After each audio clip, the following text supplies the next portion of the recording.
عمو لو سمحت ممكن اقول لك على حاجه؟ خير يا حبيبي، تعالى اقعد. انا مستر طردني من الدرس وما عرفتش ادفع فلوس الدرس، ممكن تدفع لي؟ طيب انت باباك فين او كده؟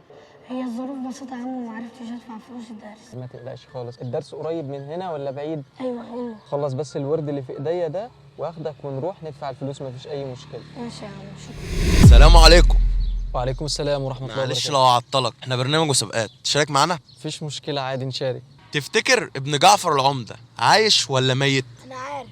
شكله كده هياخد الجايزة منك وانت كده خلاص. ما انا مش عارف، بس في البدايه هو ده ايه يعني، برنامج ولا ايه؟ مين هو جعفر عارف. ده؟ انت عارف جعفر العمدة؟ ايوه عارف، ده مسلسل المصريين كلهم بيتفرجوا عليه. انت بتتفرج على المسلسلات ازاي في رمضان؟ عادي، تسليه يعني، بنتسلى. يعني لو قلت هكسب الجايزه. بسمح لي ان انا انسحب بقى، لان انا بصراحه مش متابع مسلسلات في رمضان. تابع مسلسلات خالص في رمضان؟ لا بصراحه لا، اصل ما عنديش وقت. انت صلاه التراويح، القران. على فكرة السوشيال ميديا كلها مقلوبة على جعفر العمدة وابنه عايش ولا ميت. والله ما اعتقدش ان الموضوع بالصوره التضخيميه اللي انت بتتكلم فيها، لان برضو انا بشوف ان في ناس كتير مش متابعه مسلسلات، وفي ناس اهتماماتها كلها في الصلاه وفي القران. عاوزني اسألك في ايه طيب؟ ممكن تسالني في اي حاجه دينيه. ما هي مراتب الانسان في الاخرة؟ ان هو هيكون ان شاء الله واحد من ثلاثه، يا اما هيكون من المقربين، يا اما هيكون من اصحاب اليمين، يا اما هيكون من اصحاب الشمال، ونعوذ بالله ان نكون منهم يعني. عندك دليل على الكلام ده؟ أعوذ بالله من الشيطان الرجيم. فأما إن كان من المقربين فروح وريحان وجنة نعيم.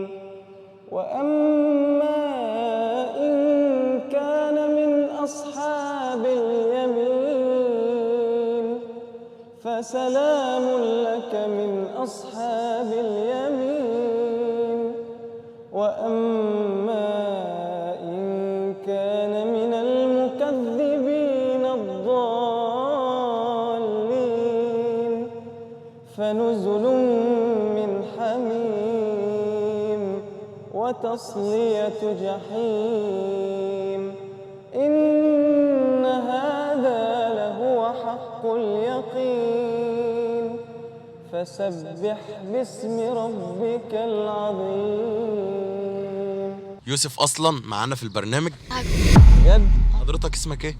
أنا مهندس إسماعيل. مبروك يا باشمهندس، انت كسبت معانا الجايزة دي.